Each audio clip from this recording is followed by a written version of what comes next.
Hi guys, welcome back to my channel. So for today's video, we are doing my current obsessions with Dior. But before we go any further, let's take a second to grab our iced coffee or a hot coffee and let's take a sip and let's get started.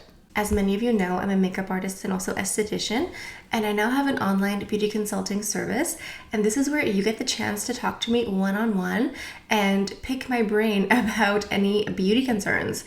And the benefit of using my service is that I don't work for any brand in particular. I will just give you my best advice and knowledge and share that with you. So if you'd like to make an appointment, click the link in the description box down below. So recently I kicked off this new tag series called The Current Obsessions, which is where I focus on one brand and I talk about 5 current beauty obsessions. This could be skincare, makeup, perfume, nails, whatever. And I just think this is a really fun way of just talking about current beauty products I'm really in love with. And I think this has a lot of potential to evolve.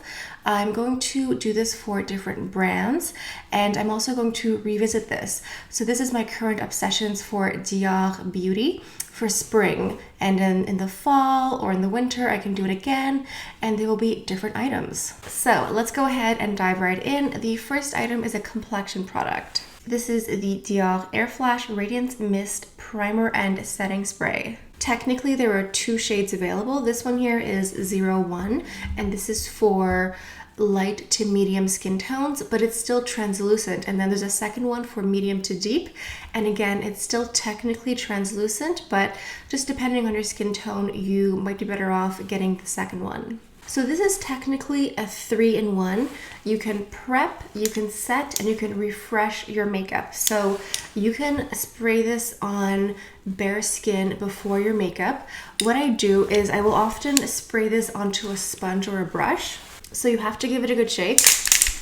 And then you can spray it on a brush or a sponge, and then you can apply it onto bare skin, or you can use it as a setting spray once your makeup is done. Or you can refresh your makeup. So let's say midday, you've had your makeup on for like 6 or 7 hours. Things are starting to move around a little bit, maybe crease a little bit. This is like an Instagram filter. It just offers this light veil of makeup. It is translucent, but there's something in here that just gives you like a soft blur finish to your makeup. It's really a glow booster and skin perfector. It's described as a primer and setting spray for long-lasting makeup and airbrushed radiance. And that's really what it does. I think for me, my favorite way to use it is as a primer. So I will apply it onto bare skin, and it just helps my skin look a bit more radiant and perfected before I put on any foundation or any other complexion product. And then if I want to just sort of like zhuzh up my makeup, I will go in and give it a spray.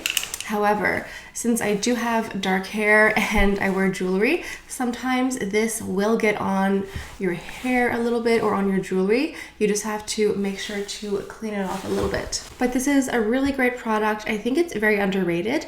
I see it often with the Backstage collection. I think it's used often for runway, for red carpet, just as like a little secret skin perfector. All right, moving on. We have here the Backstage Face and Body Powder, No Powder, and I have the shade 3N. So this is described as a weightless, translucent powder that reduces shine, sets makeup, and warms the complexion. It's described as a weightless, translucent powder that reduces shine, sets makeup, and warms the complexion. It's supposed to be something that's going to blur imperfections, reduce shine, and even out the skin tone with a luminous matte finish. It has a gel base, so it's not supposed to give you a powdery, cakey effect. So for my complexion today, I went into the Airflash primer here on top with the Backstage No Powder. And this is what I did for my complexion. I'm not using like a traditional foundation, just these 2 products. So as reference, I'm 33 and I have dehydrated skin, which means my skin lacks water, not oil. So for me, this is a really beautiful blurring powder. I can wear it on top of a foundation without it looking cakey, without it looking heavy. On top of a foundation, I find that it often mattifies a little bit, but it's also quite luminous. I know that this says it's supposed to be matte. Honestly, I read it as a bit more luminous. I think if you have very oily skin, this is not going to be a mattifying powder. It's actually quite radiant. I'm not wearing any highlighter today. This is just the primer and the powder here. So you'd have to judge for yourself if you have like excessively oily skin. If you do want to wear this alone as a foundation, it's going to offer a light coverage, and I think it's really lovely. It's versatile. You can wear it on its own or layer it with something else, and I think that it has a really soft, luminous matte finish. It's not very matte on me. It isn't drying. It doesn't settle into any fine lines. It doesn't cake. It's really a beautiful, light, luminous powder for me. It's so incredibly lightweight, and you definitely see that it has a gel base because you don't get this dry, chalky, powdery finish when you wear it. I think this will be great in the summer for like a light makeup look. I think this is going to be really fantastic for hot, humid summer days as my complexion product. Like, why put on a liquid foundation?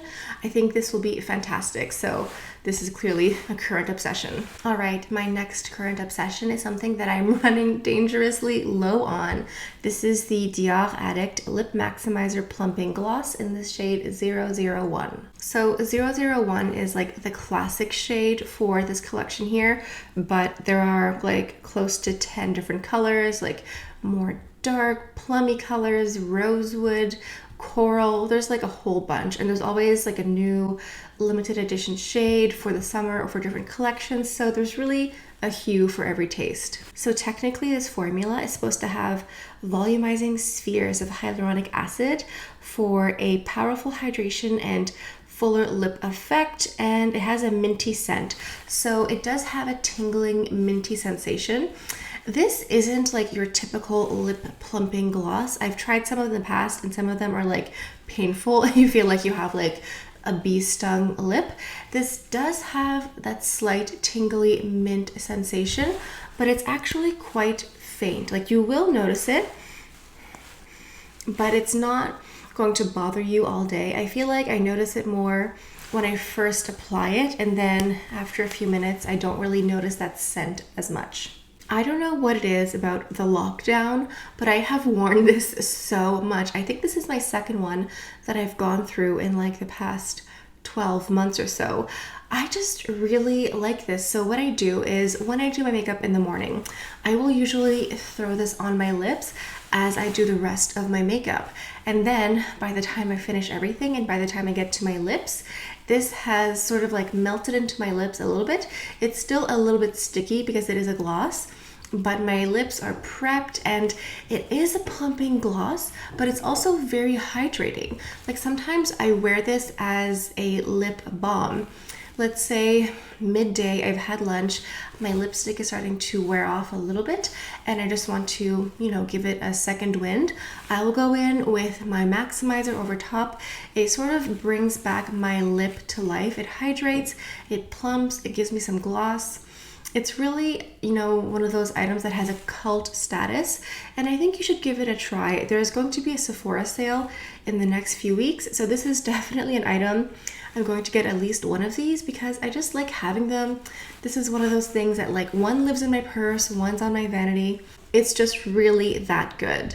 Now moving on to another Backstage item. This is the Rosy Glow Blush, and this is the shade Pink. So when this first came out last year, I believe, for some reason I wasn't really wowed. I think I took a swatch on the back of my hand, and I have to say that this doesn't really swatch nicely. Like, when you see a swatch, you're not like, wow, a beautiful blush.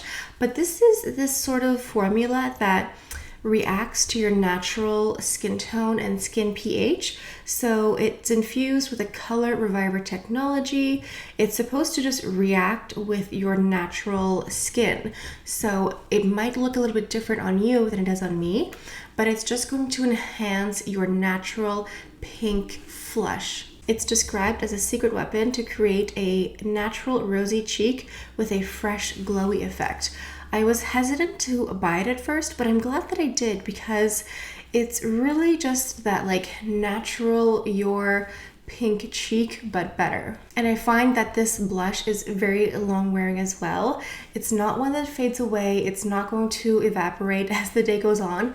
It really stays in place, and it's also quite resistant. It's a sort of a matte powder. I guess there's like a little hint of glow, but it's not a chunky glitter. It really just looks like a luminous lit from within glow. I wouldn't say it's dewy or sparkly. It's just kind of like naturally radiant.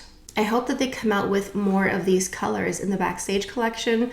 I hope they come out with like a plummy color, maybe lilac, just like come out with an entire range of these Backstage blushes, please. All right, last but not least, we have a Diorshow Mono.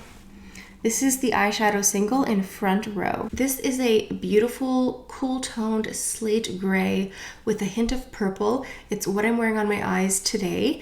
And I remember a few weeks ago, my makeup sense was tingling that Dior would reformulate and come out with new Diorshow Mono eyeshadow singles, and I was right. These are still available online and in retailers as well. However, if you like this old formula, if there are any shades that are your favorite, I would probably recommend getting backups because they do have a new formula and new eyeshadow singles out. So I don't really know how long both of these are going to be available for sale. So I'm going to continue to enjoy this single here because I was able to snatch it up before it was discontinued. And I just think it's a really great color. It turns really a cool tone purple gray on me, and it's really easy for a one and done eyeshadow look. It's a nice satiny finish, it's buttery, it's very blendable, it's very smooth, it's also very long wearing, and it's just very easy to wear. It's not very complicated. You add a bit of liner and some mascara and you have yourself an eyeshadow look, and sometimes one and done is the best policy. All right guys, I think this is it for my current obsessions for Dior Beauty. Let me know in the comments what you guys think. What are some of your current obsessions for Dior? Do you like the old mono eyeshadow formula? Are you excited for the new formula? Are you getting backups? Do you like the Backstage collection? Do you like the lip maximizer as much as I do? Sound off in the comments below. Before we go, make sure you subscribe to my channel and hit that post notification bell so you can know whenever I upload a new video. So on that note, I think this is it for today's video. Let me know which brand I should do next for my top 5 current beauty obsessions. And yeah, this is all I have for you guys for today. Thank you all so much for stopping by. I hope you have a beautiful day, and I'll see you guys next time. Bye.